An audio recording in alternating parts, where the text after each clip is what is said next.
બુલેટિનની શરૂઆત કરીશું કોંગ્રેસની ખબરની સાથે। જી હા, કારણ કે કોંગ્રેસને વધુ એક ઝાટકો લાગી શકે છે। લોકસભા ચૂંટણી પહેલા અમરીશ ડેર ભાજપમાં જોડાવાની તૈયારીમાં છે। ભાજપ પ્રદેશ પ્રમુખ સી આર પાટીલે છેલ્લા 2 વર્ષ કરતાં વધુ સમયથી કોંગ્રેસના યુવા નેતા અમરીશ ડેર માટે રૂમાલ રાખીને જગ્યા રાખી છે। માત્ર આટલું જ નહીં, આ વાત તેઓ 2 વાર જાહેર મંચ પરથી કહી ચૂક્યા છે। જોકે આમ છતાં અમરીશ ડેર ભાજપમાં જોડાવા માટે અવઢવમાં હતા અને કોંગ્રેસને રામ રામ કર્યા નહોતા, પરંતુ હવે તેઓએ પાટીલે ભાજપની બસ સીટ પર રાખેલા રૂમાલ લઈને એ જગ્યા પર બેસી જવા માટે તૈયાર થઈ ગયા હોવાની ચર્ચા થઈ રહી છે। આમ લોકસભા ચૂંટણી પહેલા કોંગ્રેસને વધુ એક ઝટકો લાગી શકે છે। અમરીશ ડેર કોંગ્રેસમાંથી રાજીનામું આપી હવે ભાજપમાં જોડાઈ શકે તેવી શક્યતાઓ છે। આ અંગે સંદેશ ન્યૂઝે અમરીશ ડેર સાથે વાત કરી ત્યારે તેમણે નરમ સૂરમાં જણાવ્યું કે જ્યારે હું નિર્ણય કરીશ ત્યારે જણાવીશ। નવેમ્બર 2021માં અમરેલીમાં આયોજિત એક સામાજિક કાર્યક્રમમાં સી આર પાટીલે ડેરને ભાજપમાં લાવવાની વાત કરી હતી। જેના માટે મેં બસમાં રૂમાલ મૂકી રાખેલો હતો, પણ બસ ચૂકી ગયા વર્ષે અમરીશભાઈ ડેર, શ્રી રઘુભાઈ હુંબલ મારો મિત્ર છે, હું એને લાવવાનો જ છું હાથ પકડીને। જો અમરીશ કેટલા લોકો તારી પાસે છે। મહેસાણા લોકસભા બેઠક માટે પોતાનું નામ જાહેર ન થતા નીતિન પટેલે આડકતરી રીતે પોતાની નારાજગી વ્યક્ત કરી છે। તેમણે કહ્યું કે મહેસાણા બેઠકના ઉમેદવાર જાહેર ન કર્યા એ બાબત અયોગ્ય। મહેસાણા બેઠક પરથી નામ પાછું ખેંચ્યા બાદ નીતિન પટેલની પ્રતિક્રિયા સામે આવી છે। મહેસાણા લોકસભા બેઠક માટે નીતિન પટેલ માટે તેમના સમર્થકો દ્વારા સેન્સ પ્રક્રિયા દરમિયાન તેમના નામને સમર્થન અપાયું હતું। નીતિન પટેલે પોતાની દાવેદારી પાછી ખેંચી લીધી છે। ત્યારે આ અંગે સંદેશ ન્યૂઝે નીતિન પટેલને પૂછ્યું, તમારી દાવેદારી પાછી ખેંચવા પાછળનું મુખ્ય કારણ શું? ત્યારે તેમણે સ્પષ્ટ જણાવ્યું હતું કે મહેસાણા બેઠકની જાહેરાત બાકી રખાઈ તેમના મતે યોગ્ય વાત ના કહેવાય। નીતિન પટેલે વધુમાં જણાવ્યું કે મહેસાણા એ ભાજપનો ગઢ છે। મને એમ થયું કે મારું નામ આમાંથી પાછું ખેંચવું જોઈએ, એટલે મેં ગઈકાલે નિર્ણય કરી અને મારું નામ પરત ખેંચવા માટે, દાવેદારી પાછી ખેંચવા માટે તૈયારી કરી અને આજે બપોરે સોશિયલ મીડિયાના માધ્યમો મારફતે એની જાણકારી આપ સૌને આપી છે। મહેસાણાની સીટ બાકી રહે એ પણ મારી દૃષ્ટિએ યોગ્ય ન કહેવાય, કારણ કે મહેસાણા એ ભાજપનો ગઢ છે। મહેશ વસાવાના ભાજપમાં જોડાવા પર છોટુ વસાવાએ કહ્યું કે મહેશ ના સમજ છે, તેને મિસગાઈડ કરવામાં આવ્યો છે। મહેશ વસાવાના કેસરિયા કરવાના એંધાણ વચ્ચે તેમના પિતા અને આદિવાસી નેતા છોટુ વસાવાએ નિવેદન આપીને સૌ કોઈને ચોંકાવી દીધા છે। છોટુ વસાવાએ કહ્યું કે તેનો પુત્ર મહેશ વસાવા ના સમજ છે અને તેને ભ્રમિત કરવામાં આવ્યો છે। આ ઉપરાંત તેમણે ભાજપની ટીકા પણ કરી હતી। તેમણે કહ્યું કે જરૂર પડીએ નવી પાર્ટી બનાવીશું। હું તો આખા દેશને જાગૃત કરીશ, જેટલું બને એટલું લડશું। અમે નવી પાર્ટી બી લોન્ચ કરી લઈશું, આખું સંગઠન બી નવું બનાવી દઈશું। ભરૂચ બેઠક પર લડવાના છો? કોણ? આપ? બિલકુલ અમે લડાવશું। એ સમય આવે એટલે તરત જોઈ લેવાનું તમારે શું થવાનું છે। તો મહેશ વસાવા અંગે કહ્યું કે કોઈ લાલચ હેઠળ તે ભાજપમાં જતા લાગે છે।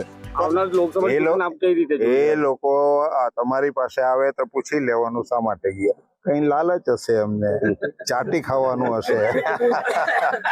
એ સમાજ ગમતો નહીં હોય, એનો પસીનો ગંદાતો, એના ઘર સારા નહીં લાગતા હોય, એટલા માટે જાય ને।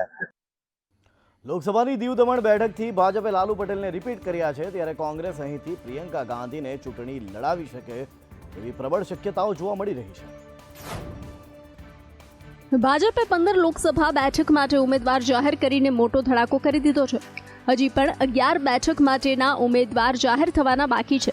જ્યારે કોંગ્રેસ કોને ટિકિટ આપશે તે હજી દૂર સુધી દેખાઈ રહ્યું નથી, પરંતુ આ વચ્ચે એક મોટી ખબર સામે આવી છે। લોકસભા ચૂંટણી પહેલા સૌથી મોટા સમાચાર આવ્યા છે। પ્રિયંકા ગાંધી દમણ દીવથી ચૂંટણી લડી શકે છે। દમણ દીવ કોંગ્રેસના પ્રદેશ અધ્યક્ષ કેતન પટેલે આ દાવો કર્યો છે। જો પ્રિયંકા ગાંધી ગુજરાતથી ચૂંટણી લડે છે તો ગુજરાતના સમીકરણોને મોટી અસર થઈ શકે છે। દક્ષિણ ગુજરાતની બેઠકો પર કોંગ્રેસને મોટો ફાયદો થઈ શકે છે। કોંગ્રેસના પ્રિયંકા ગાંધી દમણ દીવ લોકસભા બેઠક પરથી કોંગ્રેસના ઉમેદવાર બની શકે છે, તેનો દાવો દમણ દીવ કોંગ્રેસના પ્રદેશ અધ્યક્ષ કેતન પટેલે કર્યો છે। પ્રિયંકા ગાંધીજી સંભવિત ઉમેદવાર દમણ દીવ કેન્દ્ર શાસિત પ્રદેશથી આવી રહ્યા છે અને દમણ દીવ તરફથી અમે આ પ્રસ્તાવનું સ્વાગત કરીએ છીએ। હાઈકમાન્ડથી થોડી જવાબદારી આપી છે ડેટા કલેક્ટ કરવાની, એમાં ડેટા બી કલેક્ટ કરી રહ્યા છે। કોંગ્રેસની ભારત જોડો ન્યાય યાત્રા સાથે રાહુલ ગાંધી 7 માર્ચે ગુજરાતમાં પ્રવેશ કરશે. આ યાત્રા માટેની રૂપરેખા નક્કી કરી દેવાઈ છે. રાહુલ ગાંધીની ભારત જોડો ન્યાય યાત્રાના સમગ્ર કાર્યક્રમની રૂપરેખા નક્કી થઈ ગઈ છે, જેમાં 7 માર્ચે રાજસ્થાનના બાંસવાડાથી બપોરે 3 કલાકે ઝાલોદથી યાત્રા ગુજરાતમાં પ્રવેશ કરશે. ઝાલોદમાં સાંજે 4 કલાકે રાહુલ ગાંધીની ગુજરાતમાં પ્રથમ જાહેર સભા છે. તેમજ ઝાલોદથી નીકળી લીંબડીમાં રાહુલ ગાંધી રાત્રે રોકાણ કરશે. 8 માર્ચે સવારે 8 વાગ્યાથી દાહોદ બસ સ્ટેશનથી પદયાત્રા કરશે. રાહુલ ગાંધી પાવાગઢ મંદિરમાં દર્શન કરી શકે છે. તેમજ દાહોદ બસ સ્ટેશનથી સરદાર પટેલ સર્કલ સુધી પદયાત્રા કરશે. દાહોદથી સવારે 10 કલાકે યાત્રા લીમખેડા પહોંચશે. તેમજ આંતરરાષ્ટ્રીય મહિલા દિવસ નિમિત્તે કાર્યક્રમ યોજાશે. ન્યાય યાત્રા સવારે 11 કલાકે પીપલોદ પહોંચશે. તેમજ 11:30 કલાકે યાત્રા પંચમહાલના ગોધરામાં પહોંચશે. તેમજ હાલોલમાં પદયાત્રામાં કોર્નર મીટિંગ અને સ્વાગતનું આયોજન છે. હાલોલથી યાત્રા પાવાગઢ પહોંચશે, જ્યાં યાત્રાનું સ્વાગત કરાશે. પાવાગઢથી શિવરાજપુર અને પછી યાત્રા જાંબુઘોડા પહોંચશે. ભોજપુરી ગાયક પવન સિંહે આજે પશ્ચિમ બંગાળની આસનસોલ લોકસભા સીટ પરથી ચૂંટણી લડવાનો ઇનકાર કર્યો છે. તો ભાજપના નેતા ડોક્ટર હર્ષવર્ધને તો સક્રિય રાજકારણને જ અલવિદા કહી દીધું. ભાજપના નેતા ડોક્ટર હર્ષવર્ધને સક્રિય રાજકારણથી દૂર થવાનો નિર્ણય કર્યો છે. તેમણે આ માહિતી સોશિયલ મીડિયા પર આપી હતી. તેમણે લખ્યું કે 30 વર્ષથી વધુની પ્રસિદ્ધ ચૂંટણી કારકિર્દી પછી જે દરમિયાન મેં 5 વિધાનસભા અને 2 સંસદીય ચૂંટણીઓ લડી, મેં પાર્ટી સંગઠન અને રાજ્ય અને કેન્દ્ર સરકારમાં ઘણા પ્રતિષ્ઠિત પદો સંભાળ્યા છે. પણ હવે હું મારી હોસ્પિટલમાં સેવા કાર્યમાં જોડાઈશ. હર્ષવર્ધન હાલ ચાંદની ચોક બેઠકથી સાંસદ છે. આ વખતે પાર્ટીએ તેમની જગ્યાએ પ્રવીણ ખંડેલવાલને ટિકિટ આપી છે. ભાજપે શનિવારે 2024ની લોકસભાની ચૂંટણી માટે 195 ઉમેદવારોની યાદી જાહેર કરી છે, જેમાં પવનસિંહને હિન્દી ભાષી આસનસોલ બેઠક પરથી ઉમેદવાર બનાવવામાં આવ્યા હતા. એક સમયે ભાજપમાં રહેલા શત્રુઘ્ન સિન્હા હાલમાં અહીંથી ટીએમસીના સાંસદ છે. સિન્હા પેલા ગાયક બાબુલ સુપ્રિયો અહીંથી 2 વખત ભાજપના સાંસદ રહી ચૂક્યા છે. પવનસિંહને જેપી નડ્ડાએ મળવા પણ બોલાવ્યા છે. ભાજપે શનિવારે સાંજે 16 રાજ્યો અને 2 કેન્દ્ર શાસિત પ્રદેશોની 195 બેઠકો માટે ઉમેદવારોની જાહેરાત કરી હતી. હિમાચલ પ્રદેશમાં સુખ્ખુ સરકાર પડતા પડતા ભલે બચી ગઈ હોય, પરંતુ અહીં મંત્રીઓ અને ધારાસભ્યો વચ્ચેનો તણાવ ઉડીને આંખે વળગી રહ્યો છે. હિમાચલ પ્રદેશ સહિત દેશના ઘણા રાજ્યોમાં તાજેતરમાં યોજાયેલી રાજ્યસભાની ચૂંટણીમાં ધારાસભ્યોના ક્રોસ વોટિંગ અને પાર્ટી લાઇનની બહાર જતા નિવેદનોને કારણે ઘણી પાર્ટીઓની ચિંતા વધી ગઈ છે. તેનું તાજેતરનું ઉદાહરણ હિમાચલ પ્રદેશમાં જોવા મળ્યું. અહીં સરકાર પડી ભાંગવાની અણી પર હતી. જોકે સરકાર બચી ગઈ હતી, પરંતુ સરકારની અંદર સહયોગી મંત્રીઓ અને ધારાસભ્યો વચ્ચે તણાવ જોવા મળી રહ્યો હોવાથી સ્થિતિ સારી દેખાઈ રહી નથી. શનિવારે શિમલામાં કેબિનેટની બેઠક દરમિયાન શિક્ષણ મંત્રી રોહિત ઠાકુર ઊભા થઈને ચાલ્યા ગયા હતા. તેમણે મીટિંગમાંથી જતા જોઈને ડેપ્યુટી સીએમ મુકેશ અગ્નિહોત્રીએ તેમને શાંત કરવા તેમની પાછળ દોડ્યા હતા. થોડી સમજાવટ બાદ તેઓ તેને પરત લઈ આવ્યા. આ સિવાય વરિષ્ઠ મંત્રી વિક્રમાદિત્ય સિંહ અને જગતસિંહ નેગી બેઠકમાં આવ્યા જ નહીં. અન્ય 2 મંત્રીઓ ચંદીગઢ ગયા હતા, જેના કારણે સરકારમાં મતભેદો ઘેરા બની રહ્યા છે. જોકે મુખ્યમંત્રી સુખવિન્દરસિંહ સુખુનો દાવો છે કે સરકાર સ્થિર છે. હિમાચલ પ્રદેશમાં રાજ્યસભાની ચૂંટણીમાં કોંગ્રેસના ઉમેદવારોની હાર બાદ મુખ્યમંત્રી સુખવિન્દરસિંહ સુખુ વિરુદ્ધ વાતાવરણ બદલાવા લાગ્યું. વડાપ્રધાન મોદીએ ભાજપને 2000 રૂપિયાનું ફંડ આપ્યું છે. તેમણે દેશવાસીઓને પણ ફંડ આપવાની અપીલ કરી છે. વડાપ્રધાન નરેન્દ્ર મોદીએ તેમની પાર્ટી ભારતીય જનતા પાર્ટી માટે ફંડ આપ્યું છે. લોકસભા ચૂંટણીને ધ્યાનમાં રાખીને પાર્ટીને આર્થિક રીતે મજબૂત કરવા માટે પીએમ મોદીએ ડોનેશન ફોર નેશન બિલ્ડિંગ અભિયાન હેઠળ ભાજપને ફંડ આપ્યું છે. પીએમએ ભાજપને 2000 રૂપિયાનું ફંડ આપ્યું છે અને પીએમએ ફંડ સ્લીપ પણ સોશિયલ મીડિયા પર શેર કરી છે. પીએમએ તેમની ટ્વીટ પોસ્ટમાં નમો એપની લિંક પણ શેર કરી છે. આ લિંક પર જઈને દેશવાસીઓ પણ બીજેપીને ફંડ કરી શકે છે. પીએમ મોદી સિવાય બીજેપીના અન્ય ઘણા નેતાઓએ પાર્ટીના ડોનેશન ફોર નેશન બિલ્ડિંગ અભિયાન હેઠળ ફંડ આપ્યું છે, જેમાં ભાજપના પ્રદેશ અધ્યક્ષ CR પાટીલનો પણ સમાવેશ થાય છે. આગામી લોકસભા ચૂંટણીને ધ્યાનમાં રાખીને બીજેપીએ શનિવારે 16 રાજ્યો અને 2 કેન્દ્રશાસિત પ્રદેશો માટે 195 ઉમેદવારોની પ્રથમ યાદી જાહેર કરી હતી. વડાપ્રધાન નરેન્દ્ર મોદી ફરી એકવાર વારાણસીથી, કેન્દ્રીય ગૃહમંત્રી અમિત શાહ ગાંધીનગરથી અને રક્ષામંત્રી રાજનાથસિંહ લખનૌથી ચૂંટણી લડશે. આ યાદીમાં 34 કેન્દ્રીય મંત્રીઓના નામ સામેલ છે, જ્યારે 4 મંત્રીઓની ટિકિટ રદ કરવામાં આવી છે. અનંત અંબાણી અને રાધિકા મર્ચન્ટનું પ્રી વેડિંગ ફંક્શન જામનગરમાં ચાલી રહ્યું છે, ત્યારે પ્રી વેડિંગ સેરેમનીમાં બીજા દિવસે ગરબાની ધૂમ મચી હતી. અનંત અંબાણી અને રાધિકા મર્ચન્ટનું પ્રી વેડિંગ ફંક્શન જામનગરમાં ચાલી રહ્યું છે. ફંક્શનના બીજા દિવસે ગરબાની ધૂમ મચી હતી. રાત્રે યોજાયેલી થીમમાં સેલિબ્રિટીઝે આકર્ષણ જમાવ્યું હતું. બિલ ગેટ્સ, માર્ક ઝુકરબર્ગ સહિત વિદેશી મહેમાનો ભારતીય પોશાકમાં જોવા મળ્યા હતા. સ્મૃતિ ઈરાની, રણવીર કપૂર, દીપિકા પાદુકોણ, રાની મુખર્જી, કેટરીના કૈફ, વરુણ ધવન, વિકી કૌશલ, જાહ્નવી કપૂર સહિતની હસ્તીઓએ કાર્યક્રમમાં ચાર ચાંદ લગાવ્યા હતા. મહેન્દ્રસિંહ ધોની, સિદ્ધાર્થ મલ્હોત્રા, ટાઈગર શ્રોફ સહિતના કલાકારો અંબાણી પરિવાર સાથે ગરબે ઘૂમતા નજર પડ્યા હતા. જ્યારે શાહરૂખ ખાન, સલમાન ખાન અને આમિર ખાનની ત્રિપુટીએ સ્ટેજ પર ડાન્સ કરીને સૌ કોઈને મંત્રમુગ્ધ કરી દીધા હતા. આજે ફંક્શનનો ત્રીજો દિવસ છે. છેલ્લા 2 દિવસથી રિલાયન્સ ટાઉનશીપમાં દિવાળી જેવો માહોલ જોવા મળ્યો છે. 3 દિવસના ફંક્શનમાં રાત દિવસ અલગ અલગ મ્યુઝિક, ડાન્સિંગ, સર્કસ સહિતની અનેક ઇવેન્ટનું આયોજન કરવામાં આવ્યું હતું. ત્યારે સેરેમનીમાં આવેલા મોંઘેરા મહેમાનોને અંબાણી પરિવારે રિટર્ન ગિફ્ટ પણ આપી હતી, જે તમામ ગિફ્ટ વંતારા થીમ બેઝ પર છે.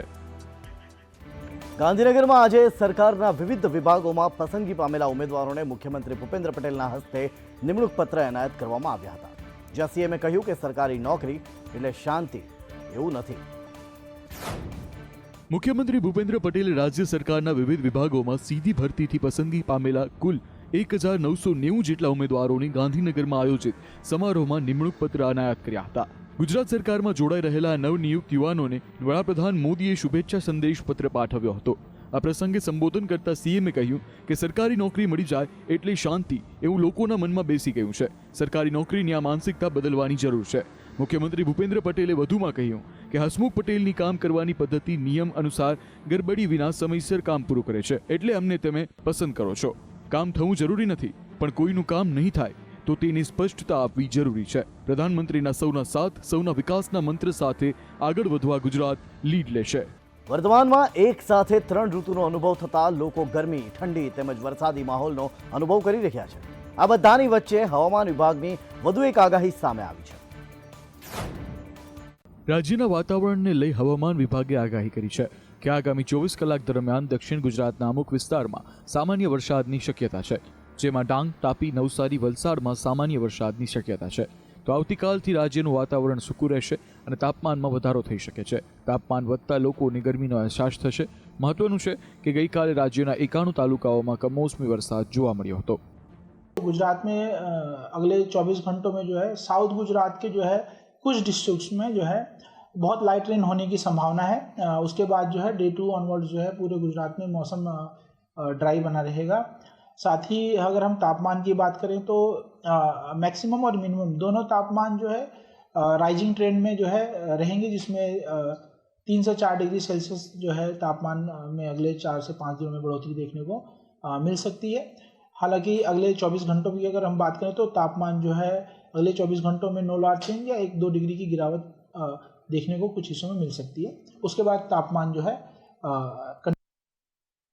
જમ્મુ કાશ્મીરમાં છેલ્લા 3 દિવસથી ભારે વરસાદ અને હિમવર્ષા થઈ રહી છે, જેના કારણે અનેક જગ્યાએ ભૂસ્ખલન અને હિમસ્ખલનની ઘટનાઓ બની રહી છે. જમ્મુ શ્રીનગર નેશનલ હાઈવે રવિવારે સતત બીજા દિવસે બંધ રહ્યો હતો. રામબન જિલ્લાના ધલવાસ વિસ્તારમાં ભૂસ્ખલનને કારણે રસ્તા પર કાટમાળ જમા થયો છે. શનિવારના રોજ મુગલ રોડ પર હિમપ્રપાત થયો હતો. ટેકનિકલ વિભાગે અહીં ફસાયેલા 7 ટ્રેક્ટર્સને બચાવ્યા હતા. બનિહાલ અને રામબન સેક્ટર વચ્ચે ઘણી જગ્યાએ ભૂસ્ખલન થયું છે, જેના કારણે શ્રીનગર જમ્મુ નેશનલ હાઈવે બંધ થઈ ગયો હતો. હિમવર્ષાના કારણે શ્રીનગર, લેહ, મુગલ રોડ, સિંથાન કિશ્તવાડ, બાંદીપોરા ગુરેઝ અને કુપવાડા તંગધાર માર્ગો પર પણ વાહન વ્યવહાર અટકી ગયો છે.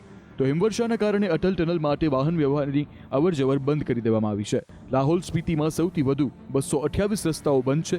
ખાનગી હવામાન એજન્સી સ્કાયમેટના જણાવ્યા અનુસાર આજે પણ જમ્મુ કાશ્મીર, લદ્દાખ, હિમાચલ પ્રદેશ અને ઉત્તરાખંડમાં ભારે વરસાદ અને હિમવર્ષા થવાની સંભાવના છે.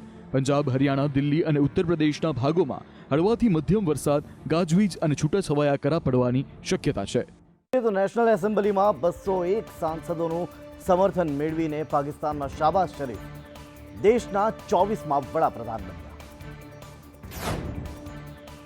વડાપ્રધાન તરીકે ચૂંટાયા બાદ શાહબાઝ શરીફે નવાઝ અને તેમના તમામ સમર્થકોનો તેમના પર વિશ્વાસ કરવા બદલ આભાર માન્યો હતો.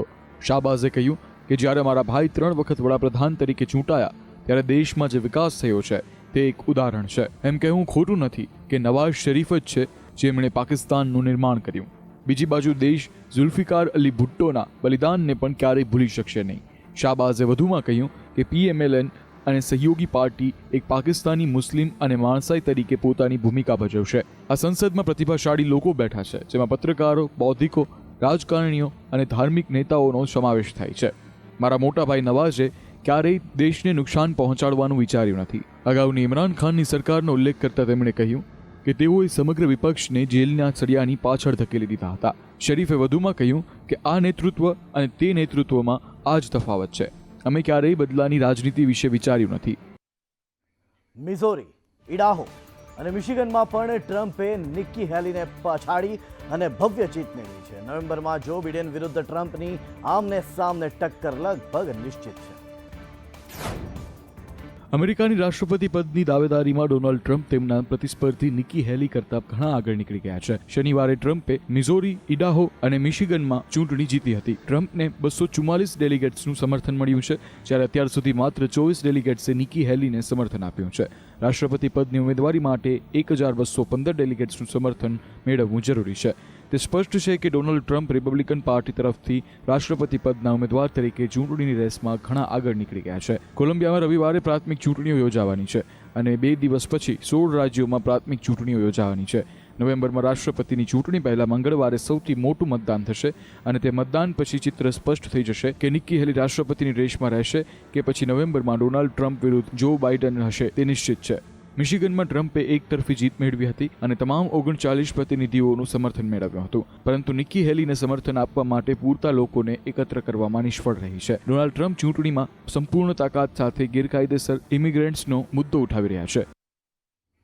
તાઇવાનના વિદેશ મંત્રી જોસેફ વુએ હાલમાં એક ભારતીય ટીવી ચેનલને ઇન્ટરવ્યૂ આપ્યો હતો, જેને લઈને ચીને તેની સામે વાંધો ઉઠાવ્યો છે.